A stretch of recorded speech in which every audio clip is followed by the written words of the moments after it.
अस्सलाम वालेकुम दोस्तों, उम्मीद करता हूँ आप सभी लोग खैरियत से होंगे। मुंबई और दुबई में दिल को दहला देने वाला हादसा हुआ है जिसमें कई इंडियन लोगों की जान गई है। वो इस वीडियो में शेयर करूंगा अपडेट। और जो है सऊदी अरब की ज़रूरी खबरें रहेंगी। सऊदी अरब में कौन सी कंपनी में सबसे ज़्यादा लोग काम करते हैं। वैसे एक लिस्ट पूरे गल्फ़ का दिया गया है, लेकिन इसमें टॉप 6 में सऊदी अरब की खाली 5 कंपनियाँ हैं और एक कौन से देश की कंपनी है जहाँ पर ज़्यादा वर्कर लोग काम करते हैं, उसके बारे में अपडेट। तो चलिए वीडियो की शुरुआत करने से पहले आप लोग से गुजारिश करता हूँ, अगर आप लोग मेरे चैनल पर नए हैं तो चैनल को सब्सक्राइब करके ऑल नोटिफिकेशन ऑन कर लीजिए। फेसबुक इंस्टाग्राम पे अभी तक फॉलो नहीं किए हैं तो आप मुझे फॉलो कर सकते हैं। आपके कुछ भी कंसर्न डाउट ट्रैवलिंग के रिगार्डिंग रहे तो आप मुझसे जुड़ सकते हैं। सबसे पहला जो अपडेट शेयर करना चाहूँगा, 6 ऐसे बड़ी कंपनियों का लिस्ट जारी किया गया है जो अरब कंट्रीज़ में है और उसमें से 5 तो खाली सऊदी अरब में है। सबसे ज़्यादा अगर वर्कर की बात करें कौन से कंपनी में काम करते हैं तो सबसे पहला नाम जो है आरामको का है जिसमें 70,000 लोग काम करते हैं। दूसरा नाम अलमराई का है जिसमें 41,000 से ज़्यादा लोग काम करते हैं और तीसरे नंबर पर कतर की एक कंपनी है जिसमें 38 लाख काम करते हैं। उसके बाद से सऊदी अरब की कंपनी जो है STC हो जाए और भी जो भी कंपनी है, तो ये सब सबसे ज़्यादा जो है ज़्यादा भारी तादाद में कंपनियों में जो वर्कर काम करते हैं वो 5 कंपनियां तो खाली सऊदी अरब में। सऊदी अरब में एक अभियान चलाया जा रहा है जिसमें सरकारी ज़मीनों पे जो कब्जे हुए हैं उसको खाली कराया जा रहा है। पहले जिद्दा से खाली कराया गया, उसके बाद से अब रियाद की बारी है। ये रियाद में बताया जा रहा है कि लगभग 1 बिलियन स्क्वायर मीटर से भी ज़्यादा ज़मीनें खाली कराई गई हैं जो अतिक्रमण करके लोगों ने कब्जा किए हुए थे। अपना जो है उस पर कुछ बनाए हुए थे कारोबार के लिए, दुकान या घर वगैरह बनाए हुए थे, उन सब को जो है तोड़ा जा रहा है रियाद म्यूनसिपालिटी की तरफ से। रियाद में भी ये कार्रवाई हो रही है। तो सऊदी अरब में भी इस चीज़ें होती हैं कि भाई अतिक्रमण वहाँ पे भी लोग करके रख लेते हैं सऊदी लोग। अब तो हम लोग सोचते हैं भाई उन लोगों की को पैसे की क्या कमी है और सऊदी गवर्नमेंट ये ज़मीनें क्यों खाली करवा रही है। हो सकता है कि उसके बहुत बड़े बड़े प्रोजेक्ट हैं, उनको जो है इन खाली ज़मीनों पे जो है अपना खाली करा के उस पर लगवाए, उस पर जो है अपने नए प्रोजेक्ट पे काम करे, ये भी हो सकता है। अब तक जो है खाली था, लेकिन अब तक मतलब उसमें सरकार का कोई भी हस्तक्षेप नहीं था। लोग उस पर खाली ज़मीन समझकर अपना कब्जा करके सब करके रखते थे, कारोबार वगैरह करते थे, लेकिन अब उसको खाली करवाया जा रहा है। पहला नंबर जिद्दा से इसकी शुरुआत हुई, अब रियाद में भी खाली कराया जा रहा है। अगला जो खबर आप लोगों से शेयर करना चाहूँगा वो अफसर की तरफ से है। अफसर टाइम टू टाइम अपने यूज़र्स को जो है, क्योंकि सबसे ज़्यादा गैर मुल्की हो या सऊदी नागरिक हो, सबसे ज़्यादा कोई ऐप वहाँ पे यूज़ होता है तो अफसर है। लगभग हर गैर मुल्की के मोबाइल में कंपलसरी ये ऐप होता ही है क्योंकि इसमें हर सरकारी कामकाज होते हैं, उनके सारे डिटेल्स होते हैं लोगों के। तो अफसर के नाम पे फ्रॉड भी होता है, वहाँ पे स्कैम भी किया जाता है। तो इसके रिगार्डिंग अफसर हमेशा टाइम टू टाइम लोगों को जागरूक करने के लिए मैसेज या फिर जो है अलर्ट जारी करता रहता है। वैसे ही एक अलर्ट आया है, उसमें जो है चेतावनी दी गई लोगों को कि किसी भी तरह का कोई भी जो फेक लिंक आते हैं उस पर क्लिक ना करें। अफसर पे कोई काम हो तो अफसर के ऑफिशियल वेबसाइट पे जाके उस काम को करें या अपने मोबाइल में जो अफसर का ऑफिशियल ऐप है उससे ही उस सब काम को करें। बाकी किसी भी तरह के फ्रॉड मैसेज आ रहे हैं, उसमें अफसर का लिंक दे दिया हो कि इस पर अपने जो है इन्फॉर्मेशन अपडेट करो या कुछ भी, तो वो चीज़ों पे क्लिक नहीं करना है, नहीं तो आपके साथ जो है फ्रॉड हो सकता है। दोस्तों एक और खबर है जो काफ़ी अजीबोगरीब लगता है मेरे को। ये इन्वायरमेंटल सिक्योरिटी के द्वारा लोगों को फ़ाइन लगाया जाता है। इसे एक सऊदी नागरिक को 3,000 रियाल का फ़ाइन लगाया गया है। एक वेजिटेशन लैंड जो होता है जहाँ साग सब्जियाँ उगाने का मतलब खेती बाड़ी की ज़मीन पे जो है वो लोग एक्टिविटी कर रहे थे, रुके होंगे अपना कुछ भी नाइट आउट करने के लिए, और वहाँ पे आग जलाए हुए थे। छोटा सा आग आप तस्वीर में देखे होंगे। अब ये आग जलाएं तो इसके उसे 3,000 रियाल का फ़ाइन लग गया कि भाई आप किसी भी खेती बाड़ी की ज़मीन पे आग नहीं लगा सकते।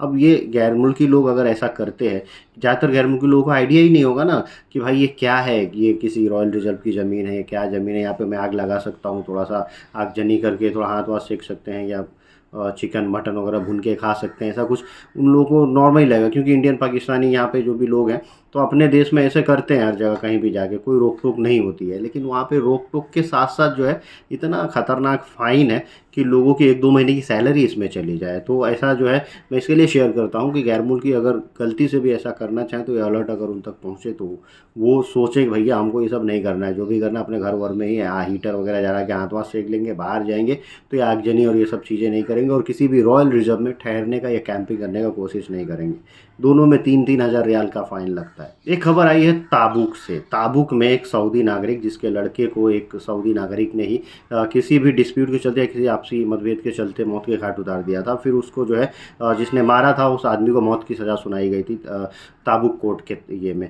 लेकिन जो ताबुक के गवर्नर थे उन्होंने इस लड़के के पिता को बुलवाया जिस लड़के की हत्या हुई थी कि आप आइए, हम आपसे मिलना चाहते हो। आए तो बात हुई कि भाई देखिए, आप चाहें तो इस आदमी को माफ़ कर सकते हैं अल्लाह के लिए, और आपको अगर कोई हर्जाना चाहिए, हर्जाना ले लीजिए, ताकि आपके बच्चे के नाम से एक मस्जिद बना दी जाए। तो इन्होंने फिर बातें सुनी, उसके बाद से जो है मुतासिर हुए, फिर बोले कि नहीं, हमको कुछ भी नहीं चाहिए, अल्लाह के लिए हम इसको ऐसे ही माफ़ करते हैं। यानी अल्लाह ने जो है उसके दिल को नरम किया, और उसने बोला कि हम इस शख्स को ऐसे ही माफ़ करते हैं, कोई हर्जाना नहीं चाहिए, कोई पैसे नहीं चाहिए हमको। और ये करते हुए उन्होंने माफ़ कर दिया। इस पे ताबुक के गवर्नर ने कहा कि ऐसा काम जो है महान लोग ही करते हैं, जिनका दिल बड़ा होता है, वो ही ऐसे कदम उठाते हैं। वो पैसे के लिए भी मना कर दिया और उसको माफ़ भी कर दिया। एक खबर आई है यूएई से, यूएई के शारजाह से। दुबई से ये खबर है, उसमें जो है एक बस लेके जा रही थी श्रमिकों को, जिसमें करीबन 80 से ज़्यादा लोग उस बस में सवार थे, और काम करने वाले जो गैर मुल्की लोग थे उसमें ज़्यादातर इंडियन लोग थे। उनको लेके उनके काम के ठिकानों पे वो बस लेके जा रही थी, लेबर बस थी। अचानक से बस का ब्रेक फेल हुआ और उसके बाद से हादसा हुआ। उस रोड एक्सीडेंट में, उस हादसे में 9 लोगों की मौत हो गई, जिसमें सबसे ज़्यादा इंडियन बताया जा रहा है, सब एशियाई नागरिक थे। तो इतने ज़्यादा लोगों की वहाँ पे मौत हुई है, और 73 से ज़्यादा लोग अभी तक घायल बताए जा रहे हैं। यह हादसा परसों के दिन में हुआ था, और इस पे जो है मुआवजा हो सकता है वहाँ की गवर्नमेंट तो देगी ही, और ब्रेक फेल हुआ। अब दूसरा एक ऐसा ही हादसा जो है वो मुंबई में हुआ है, लेकिन मुंबई का जो हादसा है वो समुंदर में हुआ है। एलिफेंटा के लिए लोग घूमने फिरने सैर करने जाते हैं, तो गेटवे ऑफ इंडिया जाते हैं। गेटवे ऑफ इंडिया से बोट पकड़ते हैं, वहाँ पे बड़ी बड़ी बोट होती हैं, जिसमें 80 आदमी 100 आदमी सवार होते हैं, और वो बोट एलिफेंटा एलोरा लेके जाती है, और वहाँ पे जो है जाके लोग घूमते हैं। 1 घंटे का जर्नी होता है ये समुंदर का। अब उसी में जो है एक ट्रेनिंग टाइप की भी कुछ चीज़ें चलती हैं, जिसमें नौसेना के लोग होते हैं। तो नौसेना की एक बोट होती है, स्पीड बोट जिसको बोलते हैं, छोटी बोट। वो बोट पे लगभग 9-10 लोग या 11 लोग सवार होते हैं, जिसमें जो है नौसेना के 4-5 जवान होते हैं, और एक कंपनी का वो ट्रायल चल रहा था मोटर का, उसके भी कुछ जो है निरीक्षक करने वाले लोग रहते हैं। और वो बोट को लेके वो लोग समुद्री में टेस्ट के लिए निकले होते हैं। अचानक से जो है उसका ब्रेक फेल हो जाता है, उसका इंजन काम करना बंद कर देता है, और स्पीड बोट इतनी स्पीड में आती है कि समुद्र में जा रही उस बड़ी सी जहाज़, जिसमें 100 से ज़्यादा लोग सवार थे, उससे टकराती है। और इतना खतरनाक टक्कर, एक छोटी बोट एक बड़ी बोट को इतना खतरनाक टक्कर मारती है कि बड़ी बोट पलट जाती है समुद्र में।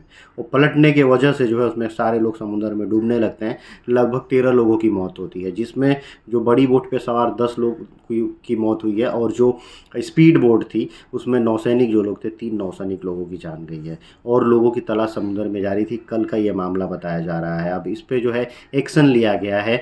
जो वो बोट मतलब चला रहे थे नौसैनिक, उन लोगों के खिलाफ जो एक्शन लिया जा रहा है गवर्नमेंट के खिलाफ, गवर्नमेंट की तरफ से। और गवर्नमेंट ने, अगर महाराष्ट्र गवर्नमेंट की बात करें तो 5-5 लाख मुआवजा देने की बात हो रही है, और सेंट्रल गवर्नमेंट 2-2 लाख मुआवजा, और घायल जो लोग हैं उनको 50-50 हज़ार रियाल, 50-50 हज़ार रुपये मुआवजा देने की बात कह रही है। इतने लोगों की मौत हुई है। ट्रायल समुद्र में चल रहा था, और उन लोगों को मालूम है कि ये जो रूट है, उस रूट पे जो फेरी है और जो बड़ी बड़ी बोट होती हैं जो टूरिस्ट को लेके जाती हैं वो चलती हैं, लेकिन उस पर ही यह हादसा इतना ख़तरनाक हो जाता है। आप उनके लिए दुआएं कर सकते हैं। आज की वीडियो करते हैं यही समाप्त। Thank you guys, thank you for watching.